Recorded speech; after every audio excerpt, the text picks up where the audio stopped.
Welcome to the Joy of Cruising podcast with your host, award-winning author Paul C. Thornton, a weekly conversation with the amazing cruisers featured in the Joy of Cruising books comprised of The Joy of Cruising, Cruising Interrupted, new release, The Joy of Cruising Again, as well as other fun, informative, global cruise personalities. It is the next best thing to cruising, hearing about cruising from the unique and diverse perspectives of Paul's amazing guests. If you hear about a cruise that interests you, book it at www.thejoyofcruising.net. It helps support the channel through our partnership with Where's Walters Travel. We really appreciate your feedback, so leave us a text. Paul can't reply, but he may read your text on air. Hello, passionate cruisers.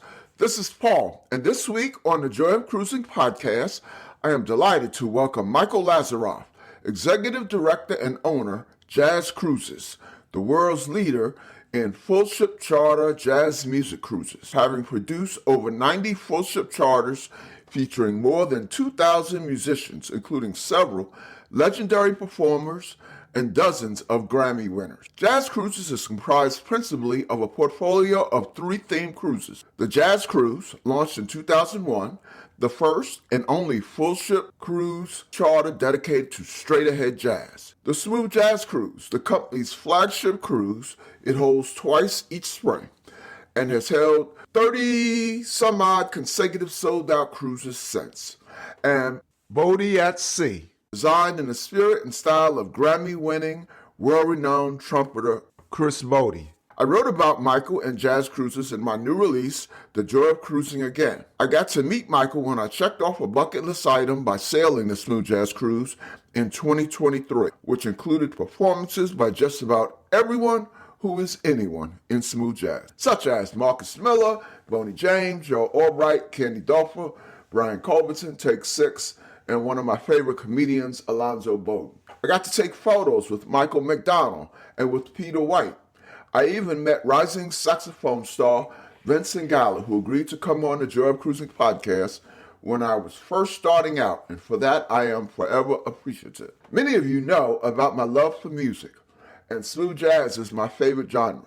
I've wanted to profile Michael and his importance to live jazz on the ocean since my first cruising book, The Joy of Cruising. I remember my reaction when Michael agreed to talk about Jazz Cruises, LLC in The Joy of Cruising Again, and I am similarly ecstatic to get to chat with him for the global cruise community to hear. Welcome, Michael, to the Joy of Cruising podcast. Paul, it's an honor to be here. I cannot wait to talk. Great. How you doing? We're doing great. We're getting ready for our 4-day cruise coming up next week with Michael McDonald and Patti LaBelle.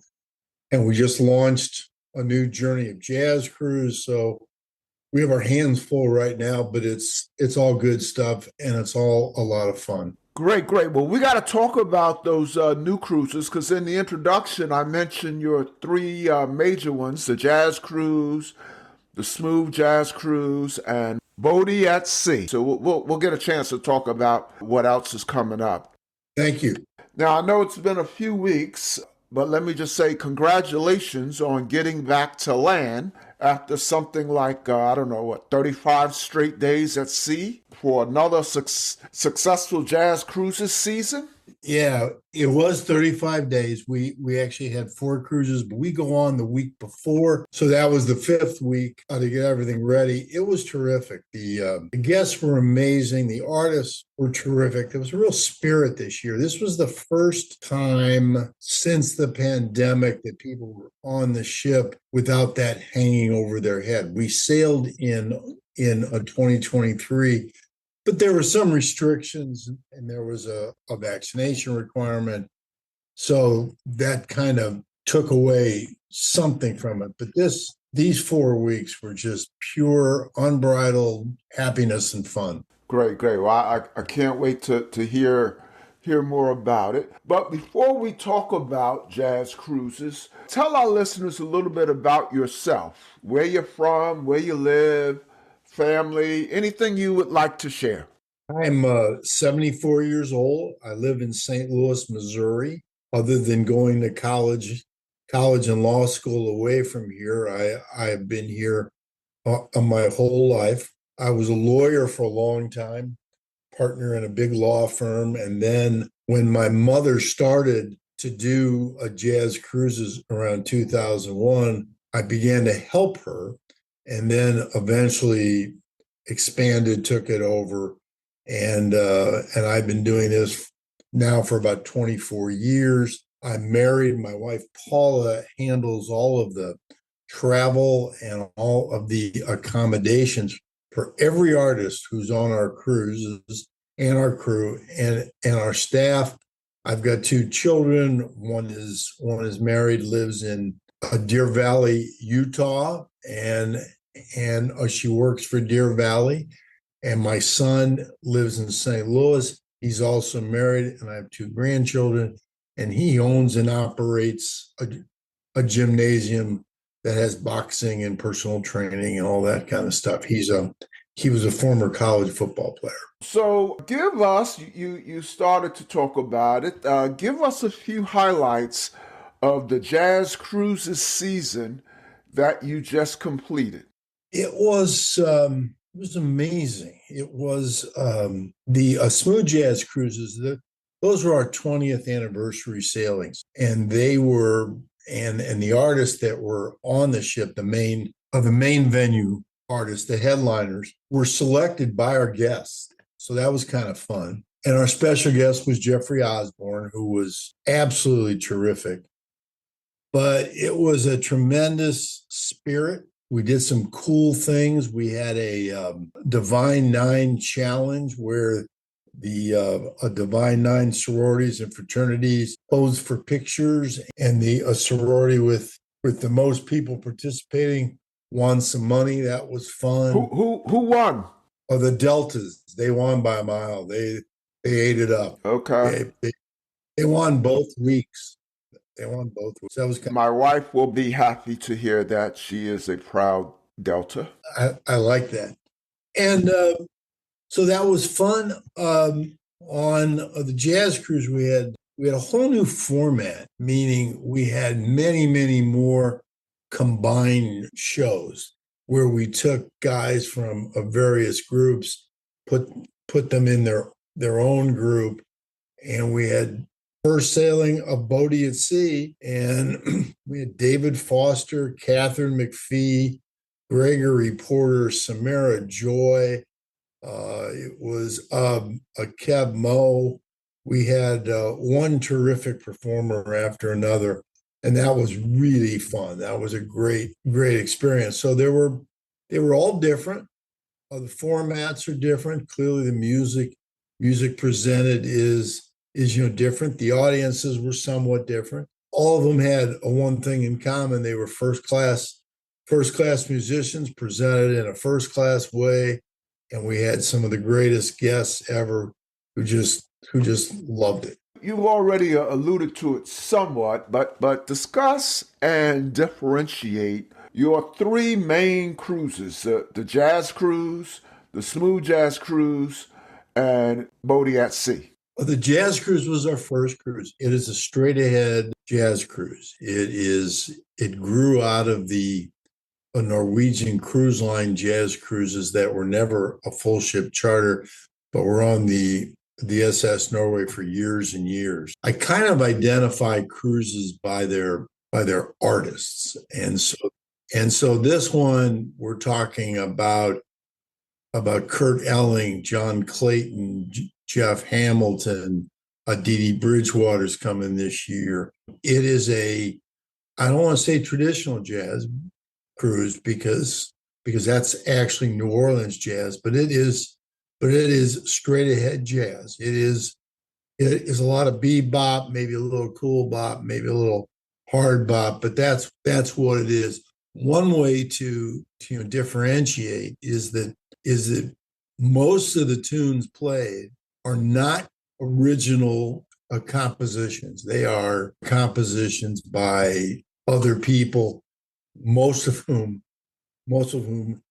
have a past. And we have a big band, and we have trios and quartets. if you were to walk into a jazz club 10, 15 years ago, this is actually the music that you'd be hearing. Well, the smooth jazz cruise is smooth jazz. A lot of people don't consider it jazz, and also smooth jazz is probably a terrible name, but it is largely instrumental.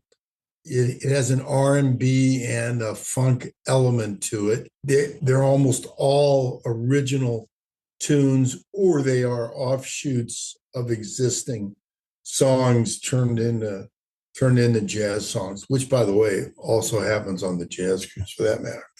But there is more production, more showmanship. It is more of a party. Then Botti reflects Chris Botti's approach to entertainment, which is very eclectic. He travels the world with a group of musicians, and they do a 2-hour show, and there's a violinist and a guitar player, and there's singers. It is almost a variety show. That's a terrible word, but that's sort of what it is. And we just took that format and turned it into a 7-day cruise. David Foster, Catherine McPhee, they're not really jazz, but then we had some jazz. Mm-hmm. We had Gregory Porter, Samara Joy, Cab Mo. We had a whole bunch of terrific folks. And then we had an illusionist from Israel. So we had all kinds of stuff. And on all of our cruises, we have a comic. Alonzo Bowden has been our comic in residence for many, many, many, many years. So those are the differences. We have a new cruise, Journey of Jazz, and that is a basically combination of Straight Ahead, the Jazz Cruise, and the Botti Cruise. And that's our first West Coast cruise in more than 10 years. We're going to sail out of Vancouver. We're going to have a full day in Victoria. We're staying overnight in San Francisco. And while we're there, we're going to have shows at SF Jazz. We're going to have trips to Napa, Sonoma. We've already chartered the Napa Valley Wine Train. It's going to be really fun. That's going to be hosted by Gregory Porter and Marcus Miller. Dee Dee Bridgewater will be there, Chucho Valdez. We have the Clayton Hamilton Jazz Orchestra. We got Ravi Coltrane, the Brubeck Brothers, Cecile McLaurin Salvant. It's going to be really fun, but it's the first time in a long time that we've mixed both a full, robust onboard music program with a bunch of land-based events as well. We did this years ago when we went to New Orleans, but this is even bigger. What's the timing of that one, and what ship is involved? It is our same ship, which is almost miraculous. It is September 12th to the 19th, 2025, fall, Amarillo Pacific. It is absolutely gorgeous. The ship that we typically use, Celebrity Summit, goes to Alaska for the summer, and then it repositions back to the Caribbean. So it goes through the Panama Canal. Well, part of that trip is going from Vancouver to Los Angeles. So we are taking over that particular segment. It's also the first time, I believe, ever that we've done a full ship charter where we start in one port and we end in another. So promote the cruise. I assume there's still availability? 2025, both of the smooth jazz cruises are completely sold out. Wow. Completely. Already. Believe it or not, there are 2,300 people on the wait list. Wow. Crazy. The jazz cruise is almost 85% sold, so we have some there. Journey of Jazz just launched, which is a September fall cruise on the West Coast. That just launched a few days ago, so we have cabins there. And on Botti, we still have cabins. For listeners contemplating experiencing one of the cruises in 2025, although I guess you can't get on the Smooth Jazz Cruise, can you talk about any of the performers committed for next year? Oh yeah, we have the full lineups. Let me pull that up really quickly because I don't want to make a mistake. Because I'm And if anybody wants to look, just go to www.jazzcruisesllc.com, all of our cruises. So first is the Jazz Cruise. The lineup for that includes Diane Reeves, Christian McBride, the Eubanks brothers, including Kevin, Charles McPherson, Kurt Elling, Catherine Russell, Bill Charlap, John Pizzarelli, Houston Person, Jeff Hamilton, Emmett Cohen, Ann Hampton Calloway, Arturo Sandoval, Clint Holmes, and a whole bunch of other individual performers. Shelley Berg, Sullivan Fortner, John Hamer, Rodney Whitaker, Randy Brecker, Ada Ravati. I mean, it is 100 musicians. Okay. Wow. So that is our straight ahead jazz cruise. That is the cruise that got us on the board in the beginning. So let me look at the next one, which is, so we have a great lineup of the Smooth Jazz Cruise. Boney James, Marcus Miller, Brian Culbertson, Jonathan Butler, Candy Dulfer, Mindy Abair, Eric Marienthal, Peter White, Kirk Whalum, Eric Darius, Judith Hill, Vincent Ingala, Damian Escobar, and Larry Bragg. One of the reasons, though, why the cruise sold out so fast is we have put together our own super band. And when I say super band, I mean super band. Listen to these 5 names: David Sanborn, Bob James, Lee Ritenow, Dave Weckel, and Marcus Miller. I'm a smooth jazz guy, but I definitely know a lot of those names on the on the jazz cruise, especially Diane Reeves, Brecker, Pizzarelli. Yeah, that sounds great. That's going to be amazing. Let's see now on Botti at Sea.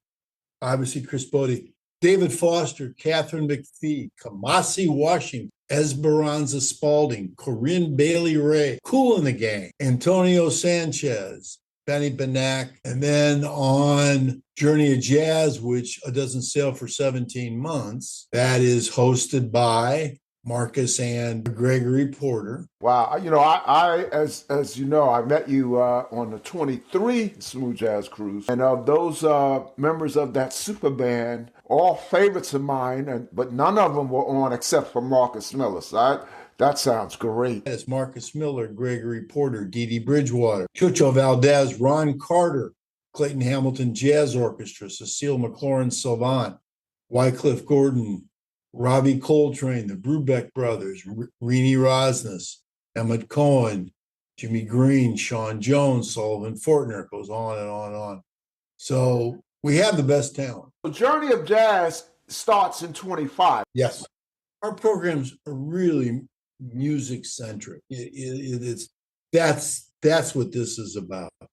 And really the cruise ship, the importance of the cruise ship is that they're all in one ship at the same time, and that's what makes it exciting. And they're on there, and so it is a music festival that happens to be on a ship. Yeah, I tell you, Michael, the listeners, any of them who are jazz enthusiasts, regardless of genre of jazz, their heads are exploding right now.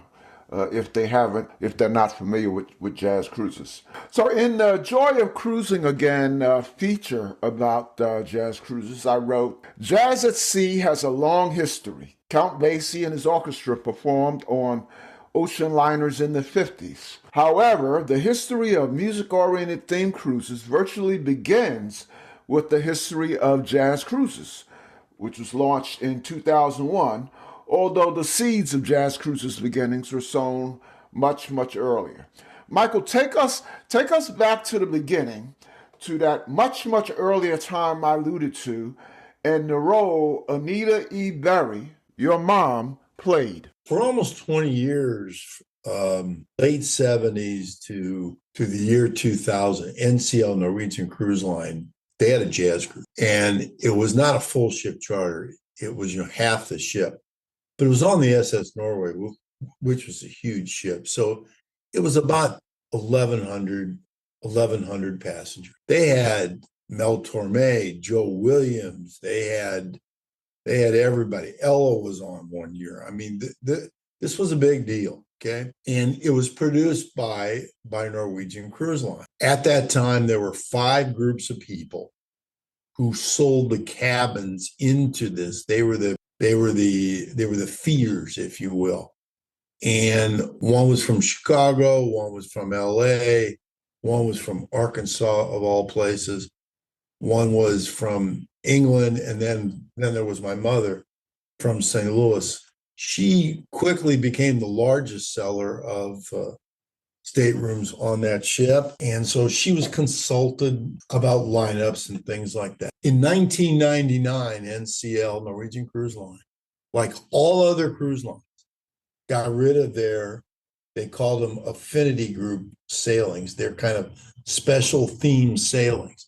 And the reason why they did it was because the cost of the infrastructure for running those cruises was, too high for just, one or two sailings.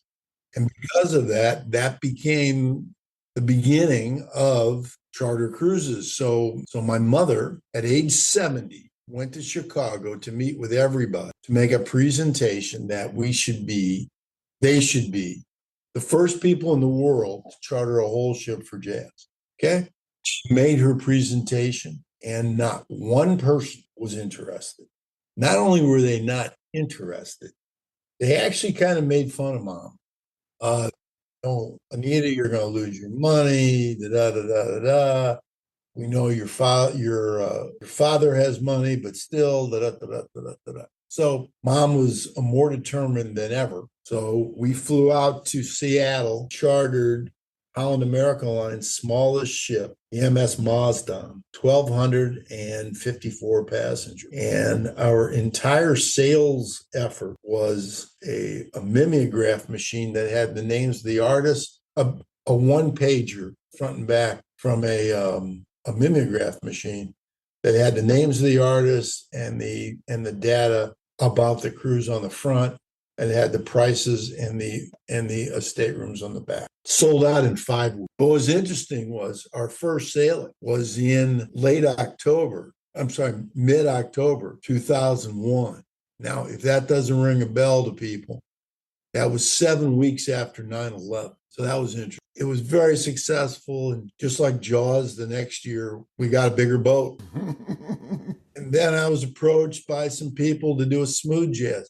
I didn't know anything about smooth jazz, nothing. And that's how jazz cruises got started. No one's been doing this longer. No one's been doing this better than us. And no one's done more of them than us.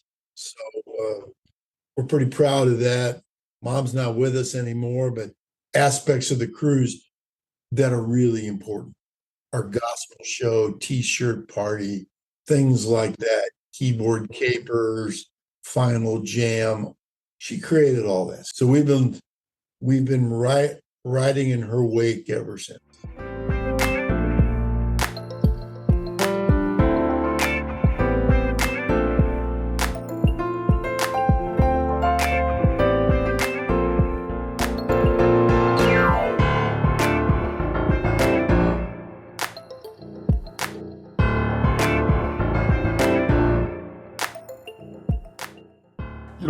We don't like to talk too much about the cruise shutdown, but it played such a huge role in the business of jazz cruises. Talk about spring 2020 when the pandemic hit and the carryover impact on jazz cruises in 21 and 22. Yeah, those are the dark days. We were, if everybody remembers, the world shut down on Friday, March 13th. We had a cruise that was sailing on March 14th. In fact, we were on the ship getting ready for it. Wow. It was the second of the smooth jazz cruises. We had 3 jazz cruises earlier, and then we had a month off, and then we had this cruise, and then all of a sudden this happened. So we were shut down. Obviously, we were also shut down for a 2021. Nobody was sailing then. 2022 was an interesting time in that we had 4 sold out cruises for 2022. The pandemic was waning, and then all of a sudden in late November, December, That's when the Omicron. Yeah, I called that the surge. That was the surge, no question about it. And if you recall, not only did that pose a threat to cruising, but airplanes weren't flying. I mean, you couldn't get anywhere. It was awful. That was the hardest decision that we ever had to make. The other decisions were easy because the government said you can't cruise. For this, the CDC really threw us a curveball and said it is not safe for anyone to cruise regardless of your vaccination status. However, we're not going to shut down the cruise. Absolutely insane judgment and edict from a federal agency. Okay. But what that meant was we were still obligated to the cruise line to sell. We had all this money up. I mean, millions of dollars. And I remember learning about this edict they call level 4. CDC went level 4 on December 30th. And we were sailing, I believe our first sailing was like January 14th or something like that. It was 2 weeks away. I just decided in an hour, we're not going to sail. We're just not going to sail. And the reason why is I didn't want to subject our guests to having to make that decision as to whether they should sail or not. And furthermore, I was absolutely convinced that we couldn't possibly produce the kind of cruise that we normally produce for all the reasons. I remember writing about that decision process that you went through in The Joy of Cruising Again.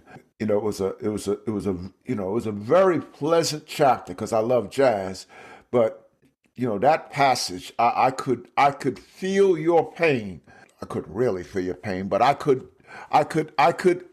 empathize greatly with you as you went through that painful decision. Yeah, because that could have been the end of our company. I mean, we lost over $7 million. Wow. Okay. Just by that. Wow. But then the miracle came. The miracle was over 55% of our guests rolled their 2022 cruise money into 2023, even though we were offering full refund. That was miraculous because they had no idea whether we would still be up and running, whether there was cruising, there was anything, but they had faith in us and they were supportive. And because of that, we were able to get through. We didn't sail for 1,029 days. 1,029 days. Now we're selling out, adding cruises, everything's great and fine. But that was a real tipping point. We did the right thing, and that's all that matters. And sometimes when you do the right thing, somebody's watching over you. So that's what happened. Yep. So during that 1,000 plus some odd days, how did you cater to your two main constituencies, the cruisers and the performers? The performers, we let them keep their money that they were paid for the cruises that were canceled. And we told them that we would work out some kind of credit against when they came back. They were very pleased by that because they needed money to live on. So they were part of the solution. Mm-hmm. We do a weekly blog called The Weekender, and we just did more of them. We just kept talking to people, talking about jazz. We did some podcasts. We did some shows that we shared with folks, and we just kept alive in their minds. Mm-hmm. And the pent up demand, hey, this is jazz. This doesn't go away. People love jazz, and so they couldn't wait for the time when they could get back on the ship.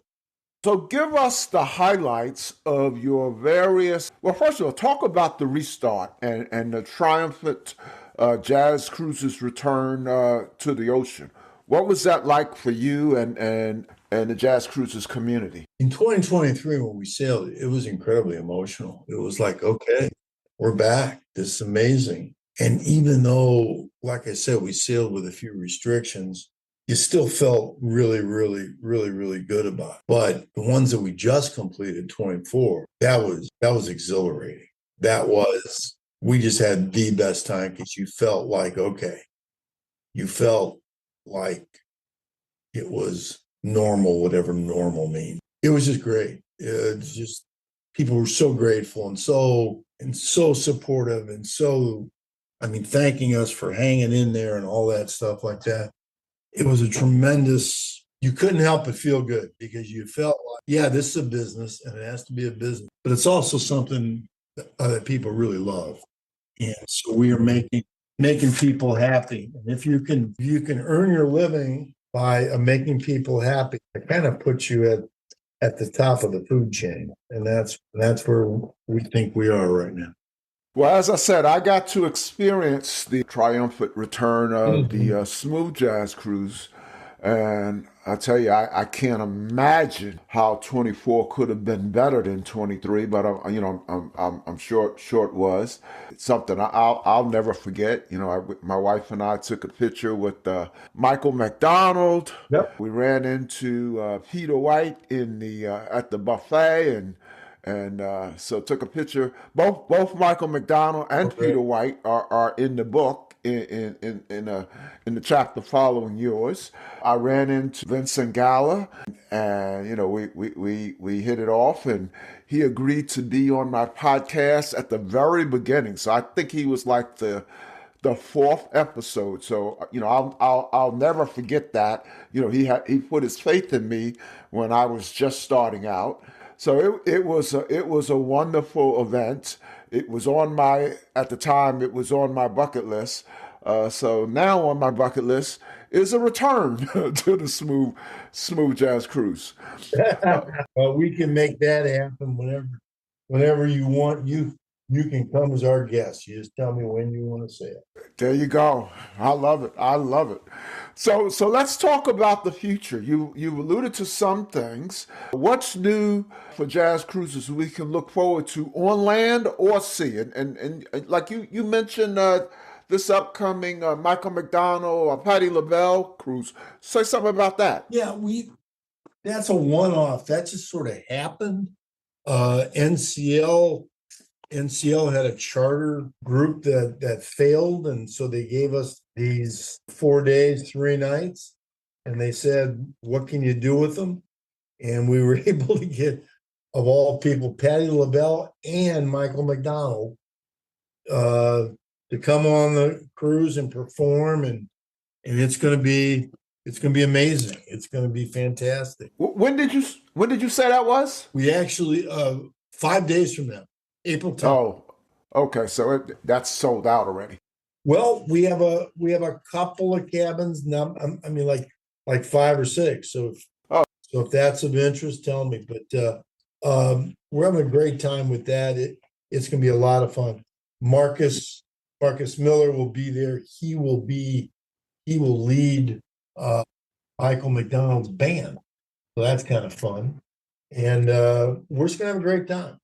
Is Alonzo hosting? Of course. All right. We don't cruise without Alonzo. We don't go anywhere without Alonzo. If we're sailing, Alonzo's there. Mm-hmm. Trust me on that. Mm-hmm. Okay. I know when we were doing the book, you were testing out.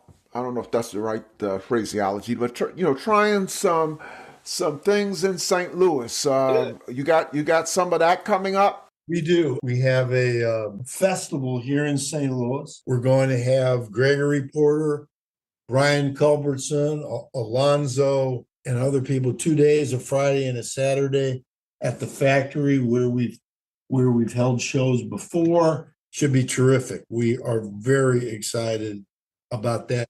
Go to Ticketmaster, August 18th and 19th, St. Louis, the factory. Michael, how do you spend your time when not on the ocean, besides planning for the next season or the next cruise? I don't want to sound like an idiot, but this takes a lot of time, really does. And I have a very patient wife who is part of the company. But I play tennis a lot, and I go to music shows. Tonight I'm going to go see Herlin Riley. That's what I do. I love live music. I don't think there's any experience that comes close to live music. I know I listen to music all the time, but to see it live and to experience it that way is a joy and a privilege. And I look forward to it every time I do You it. still playing the drums? You know that. Yeah, oh, yeah. I'm absolutely playing the drums. I've taken lessons from Dave Weckl, Jeff Hamilton, Lewis Nash, and all of them have said, do me a favor, don't tell anybody that they were giving me lessons. I'm not the poop. No, I'm having fun doing it. I played drums for a long time, and then I took a 48-year pause, and then I went out, bought a kit, and now I'm playing all the time. I love it. Are you a traveler when you're not, traveling for Jazz Cruises? You have anything booked? Not a lot. Me and my wife do have a bucket list trip this summer. We are going to Wimbledon. Oh, wow. Yeah, that has long been something that I have wanted to do, and we're really excited about it. Now, Michael, I ask every guest about their first cruise. Say something about yours, and I got a feeling it's going to include an accordion in it. How'd you know that? You know the story. Yep. So went on our first cruise with some couples. We had just been married, and not my current wife, my first wife. We were sitting there listening to the entertainment one night in one of the lounges. It was an accordion player, and I said, "I'm not sitting through an accordion player." And they said, "Why?" I said, "Because the only song they know is Lady of Spain." And so the guy played for about 45 minutes, did not play the song. And I'm getting razzed by the other couples. You think you know so much about music.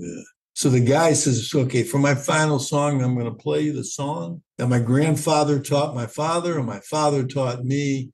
Every time I play the song, I cry.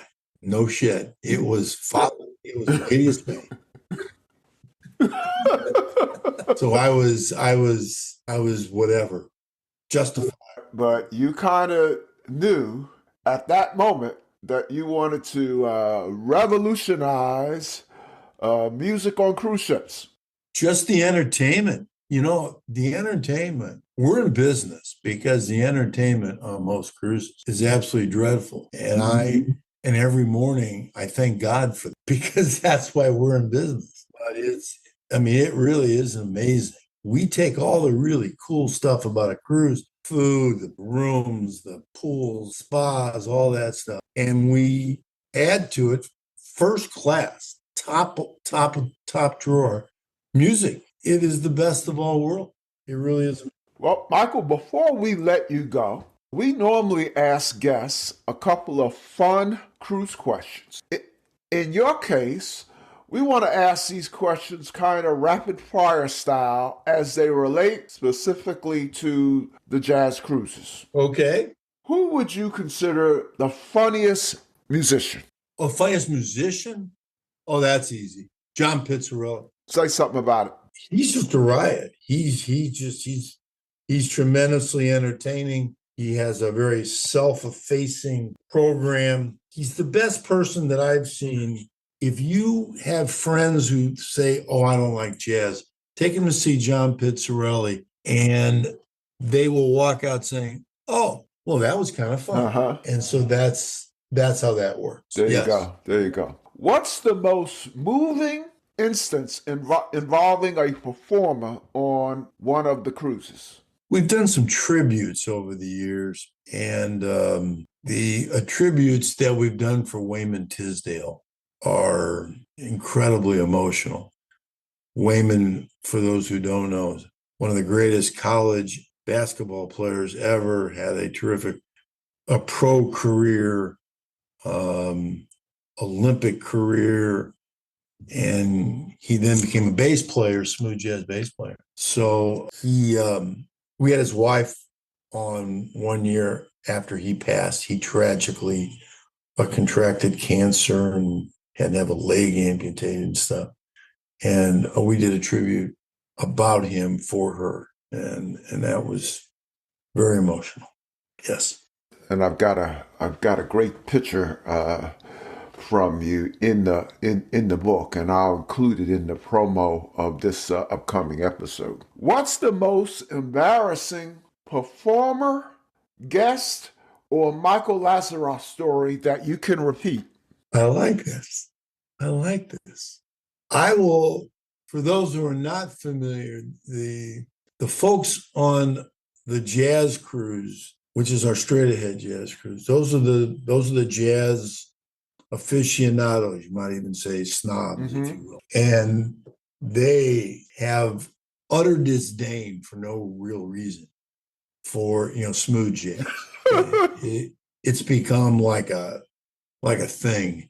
And I remember I go on stage now very rarely, but I am usually on stage first night just to welcome people. And I walked onto the jazz cruise stage and welcomed everybody to the smooth jazz cruise. And I thought they were going to... Oh, wow. Right. And I thought they were going to kill me. That's funny. Yeah. Okay. The most memorable event in your years of doing the jazz cruises? No question. The first time that George Benson performed on our cruises, it was the thought that we were able to get George Benson was just amazing to me. And it was... Now, which cruise did he perform on? Because he could perform on any of them. He was on the smooth jazz cruise. Okay. Yeah, I mean, he could have done any of them, but he was on the smooth jazz cruise, and that's an interesting story, and it sort of dovetails to the last story that I just told you about why sometimes our straight ahead jazz guys don't think much of our smooth jazz fans. I was so excited that George was on the cruise that I said, something, I'm gonna sit in the audience to listen to this because I really want to feel the whole thing. So I'm in the audience and George is doing a show and it's unbelievable. And there are these two guys sitting next to me, and one guy turns to the other guy and says, "Man, George Benson can play guitar." So I let it go but he said it again, and I was like tearing my hair out. I said, "Guys, the man is an NEA jazz master guitarist. Before he ever sang Masquerade, he was one of the greatest jazz guitarists in the world." And evidently, I scared the shit out of them. They were upset. They were like, "Oh my God, we didn't know." But it was just amazing. They didn't know. Okay. Now, you last question, and you might have already said it, but what's your favorite overall jazz cruises story? I will tell you what comes to mind, and it's a little weird, but it is a story that I tell whenever somebody asks me. We've had people pass on the cruise, die. Oh, wow.